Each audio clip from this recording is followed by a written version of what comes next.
Good morning class. आज हम लोग यूनिट 2 में चैप्टर नंबर 4 स्टार्ट करेंगे। समतल में गति, मोशन इन अ प्लेन। उससे पहले हम लास्ट लेक्चर का कुछ डिस्कशन करेंगे। लास्ट लेक्चर में हम chapter number 3 unit number 2 motion in a straight line या एक सरल रेखा में गति हम पढ़ चुके। हमने गति के 3 रूप पढ़े, 1D, 2D 2 डायमेंशनल और तीसरा है 3 डायमेंशनल। ठीक है, 1D मतलब सरल रेखा में गति, जिसके बारे में हमने देखा। ठीक, 2D का मतलब होता है समतल या प्लेन में। तो प्लेन, समतल। समतल या प्लेन क्यों कहा है इसे? क्योंकि कोई भी समतल या प्लेन 2 दिशाओं से मिलकर बना होता है, जिसमें एक एक्स और एक वाई होती है। ठीक है, किसी भी समतल के अंदर हम 2 एक्सिस को लेते हैं, यानी कि वो 2D मोशन ही कहलाता है। आपके चैप्टर में जो नेम है समतल में गति या मोशन इन अ प्लेन, इसका मतलब हम 2D मोशन के बारे में ही पढ़ रहे हैं।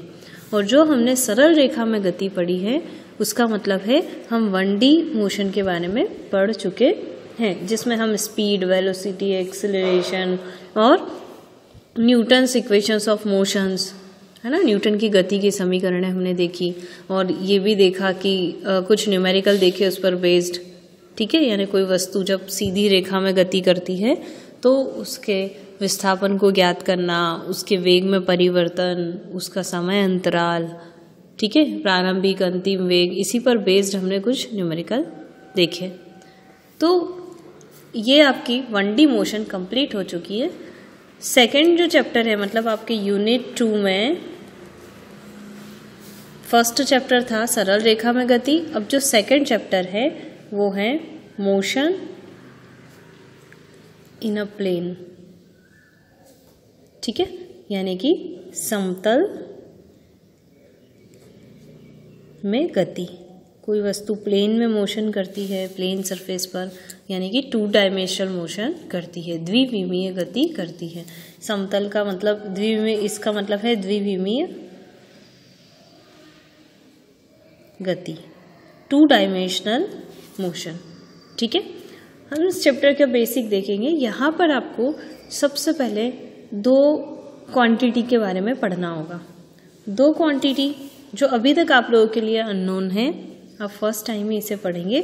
पहली है स्केलर, जिसे आप अदिश कहते हैं। स्केलर क्वांटिटीज और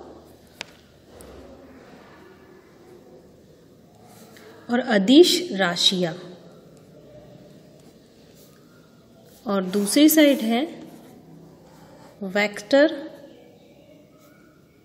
क्वांटिटीज, जिसे हम कहते हैं सदिश है। तो अदिश है तो ये सदिश होगी, सदिश राशियां। आज हम इन्हीं 2 राशियों के बारे में पढ़ेंगे।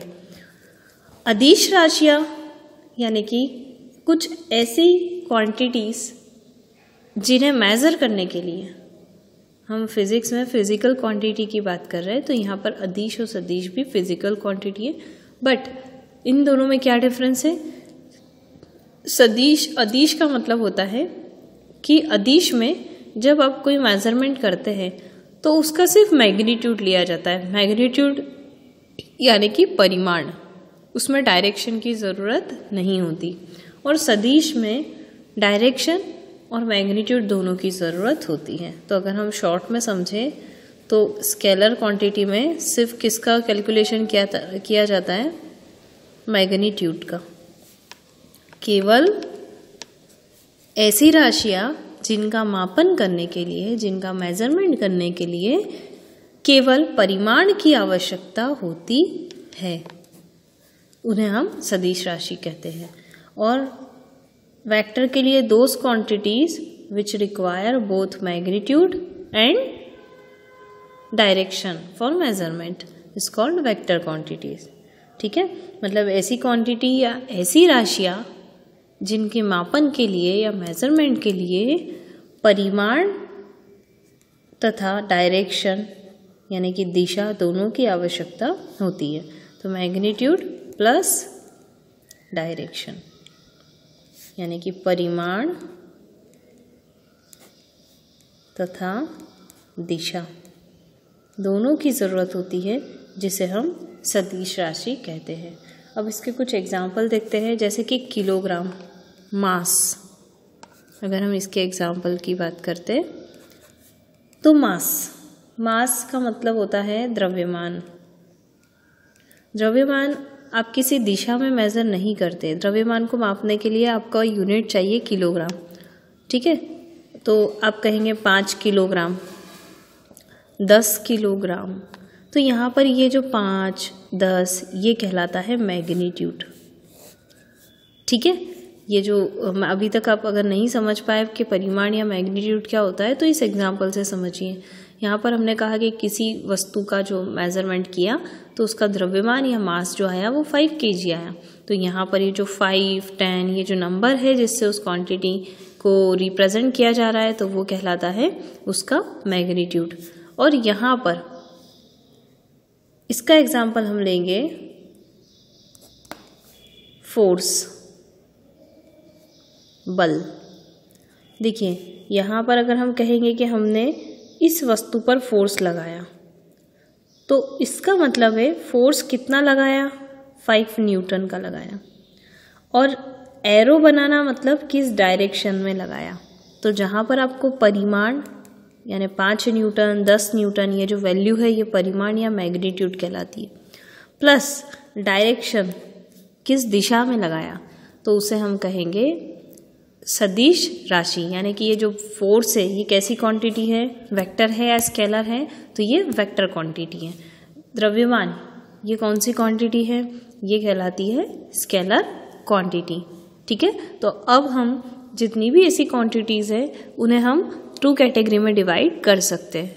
कैसे, जिसमें परिमाण आता हो या जिसमें केवल मैग्नीट्यूड आता हो उसे हम सदिश राशि कहते हैं, और जिसमें मैग्नीट्यूड के साथ डायरेक्शन, परिमाण और दिशा दोनों की जरूरत पड़े उन्हें हम सदिश राशि कहेंगे। अदिश का मतलब है केवल मैग्नीट्यूड आना, केवल परिमाण आना, और सदिश का मतलब है मैग्नीट्यूड और डायरेक्शन दोनों आना। बहुत सिंपल डेफिनेशन है इसकी।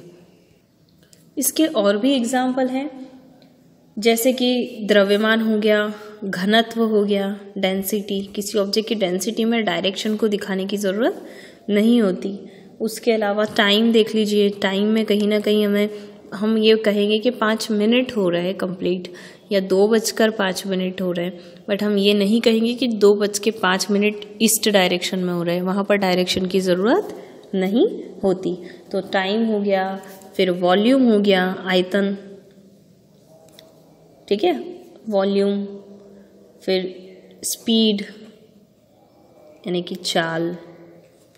ठीक, ये वर्ड मैंने आपको जब स्पीड और वेलोसिटी में डिफरेंस किया था तब मैंने आपको उस वाली वीडियो में दिखाया था कि स्पीड को हम क्या कहते हैं, स्केलर क्वांटिटी। क्योंकि स्पीड में हम क्या करते हैं, केवल एक पॉइंट से दूसरे पूरे रास्ते की लंबाई को मापा जाता है ना, डिस्टेंस।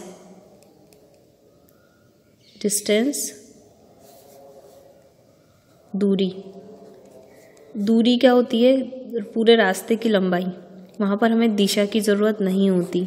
जबकि यहाँ पर हम देखेंगे विस्थापन, डिस्प्लेसमेंट, इन दोनों का जब हमने डिफरेंस पढ़ा था तब मैंने आपको स्केलर वेक्टर के बारे में बताया था। ठीक है, तो विस्थापन का मतलब होता है डिस्प्लेसमेंट मतलब किसी इनिशियल पॉइंट से लेकर तो फाइनल पॉइंट के बीच की डिस्टेंस, जहाँ पर आप ये पूरा रास्ता है ये डिस्टेंस कहलाएगा।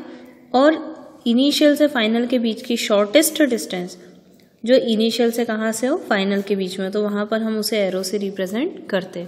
तो जहाँ पर हम डिस्प्लेसमेंट की बात करेंगे तो मैंने कहा कि हम 5 किलोमीटर चले हैं, कहाँ से कहाँ, तो जो भी इनिशियल पॉइंट है वहाँ से कहाँ चले हम, फाइनल पॉइंट की ओर।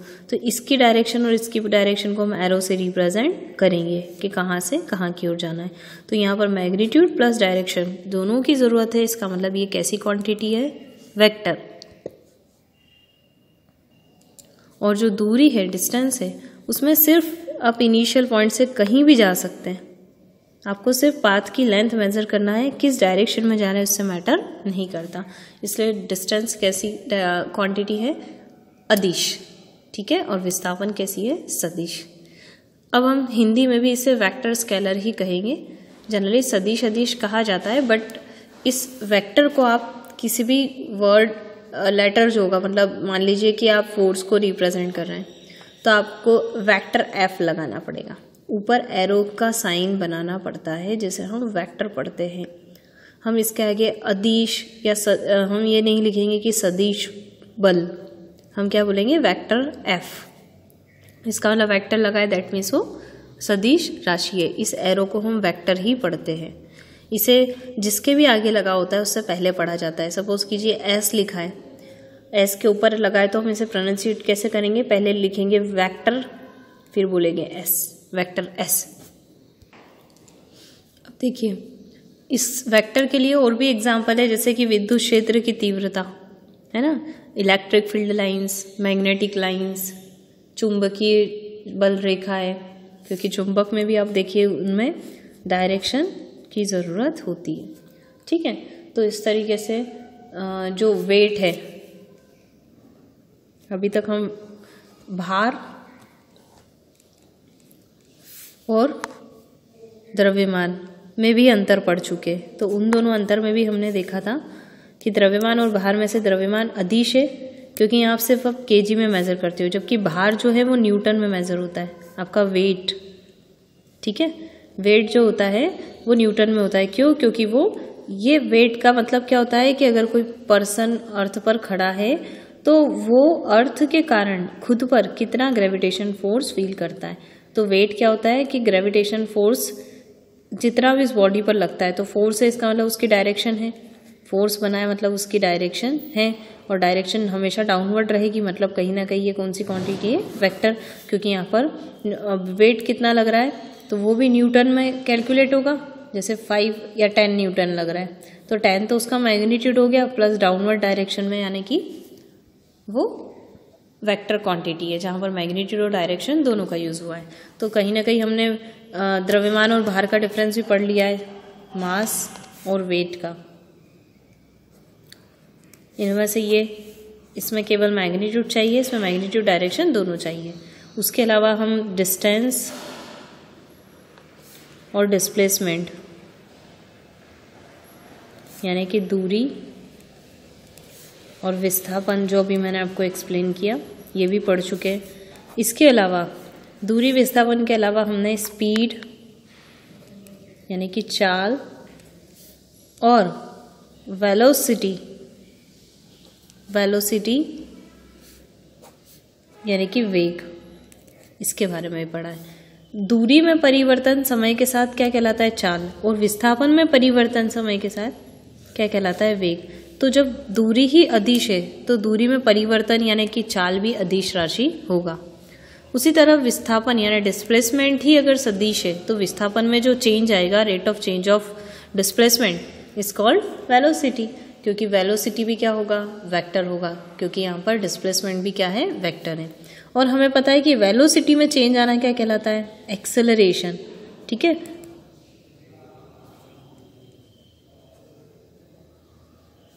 एक्सेलरेशन जिसको हम कहते हैं त्वरण।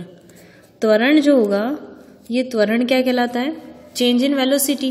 तो त्वरण में चेंज होना क्या कहलाएगा? वेलोसिटी में चेंज होना त्वरण कहलाता है। तो वेलोसिटी क्या है? एक वेक्टर क्वांटिटी है, सदिश राशि है, तो यहाँ पर एक्सेलरेशन भी क्या होगा? वेक्टर क्वांटिटी होगा। तो इस तरह से कई सारे एग्जाम्पल हमने पढ़े हैं, ठीक है।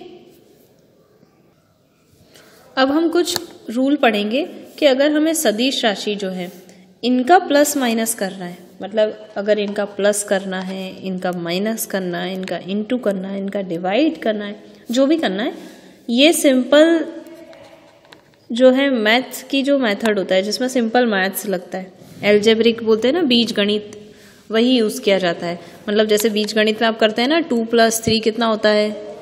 5 होता है, -2 + 3 कितना होता है? 1 होता है, ठीक ठीक है। तो नॉर्मली प्लस माइनस के जो रूल्स होते हैं, प्लस माइनस इंटू डिवाइड, जो भी एप्लीकेशन में, वही चीज़ यहाँ पर स्केलर में भी लगते हैं। ठीक है, जैसे कि मैंने कहा कि 10 kg वेट था, उसमें से 5 kg माइनस किया, ये स्केलर है ना, सॉरी अदिश कहेंगे हिंदी में और इंग्लिश में स्केलर। तो ये जो 10 kg में से 5 kg माइनस किया तो कितना बचा, 5 kg। तो ये एक सिंपल मैथ्स है। तो अदिश राशियों में जो प्लस माइनस इंटू डिवाइड करने के लिए सिंपल मैथ्स का यूज़ किया जाता है, जबकि सदिश यानी कि वेक्टर क्वांटिटी में अगर आपको प्लस माइनस इंटू डिवाइड करना है तो इसमें स्पेशल रूल लगते हैं। कौन से रूल लगते हैं, वेक्टर रूल लगते हैं। मतलब यहाँ पर आप सिंपल मैथ्स के थ्रू नहीं कर सकते, यहाँ पर इसका स्पेशल रूल लगता है जो हम अगली वीडियो में भी देखेंगे। ठीक है, तो वेक्टर क्वांटिटीज़ यानी कि सदिश राशियों के जोड़ घटाव गुणा करने के लिए वेक्टर बीज गणित, इसे हम क्या कहेंगे, वेक्टर बीज गणित, यानी कि वेक्टर का अपना खुद का एक गणित लगता है प्लस माइनस इंटू डिवाइड करने का, उससे उसकी आवश्यकता पड़ती है। इसे हम नॉर्मल मैथ्स एप्लीकेशन से अप्लाई नहीं कर सकते। ठीक है, अब हमेशा अदिश राशि जो होती है उन्हें हम गाढ़ा यानी बोल्ड लेटर, हिंदी में कहेंगे तो सादा, पहले सादा अक्षर पढ़ेंगे फिर यहाँ पे बोल्ड है। ठीक है, पहले अदिश को देखेंगे तो अदिश को रिप्रेजेंट करने के लिए सिंपल या सादा अक्षर के रूप में रिप्रेजेंट करते हैं। जैसे कि द्रव्यमान है तो उसको खाली m बना दो। ठीक है, और डिस्टेंस है, दूरी है, x है तो उसको x लिख दो। ठीक, डेंसिटी है तो उसको d लिख दो, यानी कि सिंपल लेटर बनाते हैं। जबकि सदिश के अंदर अगर आपको या वेक्टर क्वांटिटी को रिप्रेजेंट करना है तो उसके लिए आपको क्या करना पड़ेगा, अंग्रेजी के मोटे अक्षर यानी कि हम बोल्ड लेटर का उपयोग करेंगे। जैसे मुझे फोर्स दिखाना है ना, तो आप बुक में देखना फोर्स जो F लिखा होगा यानी बल अगर लिखा है तो वो मोटे अक्षर में लिखा होगा, या तो फिर अगर मोटे अक्षर में नहीं लिखा है तो नॉर्मली जो इस तरह से सादे अक्षर में लिखा होगा और उसके ऊपर क्या होगा, वेक्टर का साइन होगा। ठीक है, तीर का निशान लगा होता है, ये एरो का जो सिंबल है वो इसे वेक्टर फॉर्म में रिप्रेजेंट करता है। और अगर एरो ना हो और बोल्ड लिखा हो इस तरह से, इसका मतलब भी वो वेक्टर क्वांटिटी होता है।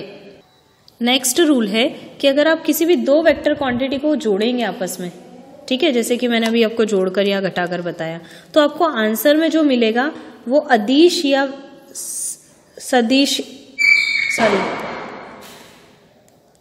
अगर आप दो वेक्टर नहीं सॉरी स्केलर, दो सदिश, हिंदी में कहेंगे अदिश, दो अदिश राशियों को या दो स्केलर क्वांटिटी को आपस में जोड़ते हैं या घटाते हैं तो आपको जो आंसर मिलेगा वो भी क्या मिलेगा, अदिश या स्केलर ही मिलेगा। ठीक है, ये याद रखिएगा। जबकि आप दो या दो से ज़्यादा सदिश राशियाँ, सदिश मतलब वेक्टर को जोड़ते हैं या घटाते हैं तो आपको आंसर में क्या मिलेगा, सदिश राशि मिलेगा। मतलब मान लीजिए पहली राशि सदिश है, दूसरी भी सदिश है, इनको आप जोड़ रहे हो या घटा रहे हो, जो भी कर रहे हो, आंसर क्या मिलेगा, सदिश या कि वेक्टर क्वांटिटी मिलेगा। ये वेक्टर है और ये वेक्टर है, तो आंसर में आपको वेक्टर ही मिलेगा। ठीक है, ये याद रखिएगा। दो अदिश राशि को जोड़ने घटाने पर अदिश ही मिलता है और जो दो सदिश राशियों को जोड़ने या घटाने पर आपको सदिश राशि प्राप्त होगी। ठीक है, अब आप देखिएगा अदिश राशि यानी कि स्केलर क्वांटिटी को आप दो घटकों में तोड़ नहीं सकते। मान लो कि ये स्केलर क्वांटिटी है ना, तो आप इसको दो पार्ट में, मतलब आप ये नहीं सोच सकते कि इसका एक पार्ट कर दिया प्लस दूसरा पार्ट, आप दो पार्ट में उसे डिवाइड नहीं कर सकते। जबकि स्केलर क्वांटिटी को यानी कि सदिश राशियों को दो पार्ट में तोड़ा जा सकता है। वेक्टर क्वांटिटी जो रहेगी उसको आप दो पार्ट में रिजॉल्व कर सकते हो, वो मैं आपको नेक्स्ट लेक्चर में समझाऊंगी कैसे रिजॉल्व किया जाता है। अभी आप ये याद रखिए कि वेक्टर है मतलब उसे दो हिस्सों में तोड़ा जा सकता है, जबकि स्केलर या अदिश है तो उसे तोड़ा नहीं जा सकता। उसके अलावा दो स्केलर क्वांटिटी या दो अदिश राशियों का गुणनफल किया जाता है। ठीक है, तो हमेशा आपको क्या मिलेगा, आंसर में अदिश ही मिलेगा। ठीक है, यानी कि दो स्केलर क्वांटिटी का मल्टीप्लाई किया जा रहा है तो आंसर क्या होगा, अदिश यानी कि स्केलर क्वांटिटी होगा। जबकि वेक्टर क्वांटिटी की बात करते हैं तो अगर दो सदिश राशियों का गुणनफल होता है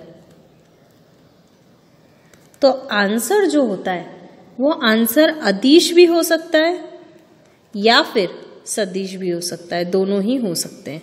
ठीक है, ये याद रखिएगा।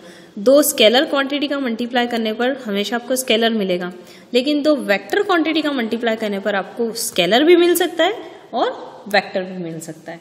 ठीक है, ये कुछ बेसिक रूल थे जो आज के लेक्चर में हम पढ़ चुके। आप इन्हें बहुत अच्छे से समझ लीजिए क्योंकि पूरा चैप्टर स्केलर और वेक्टर पर ही बेस्ड है। ठीक है, आज के लिए इतना ही। Thank you.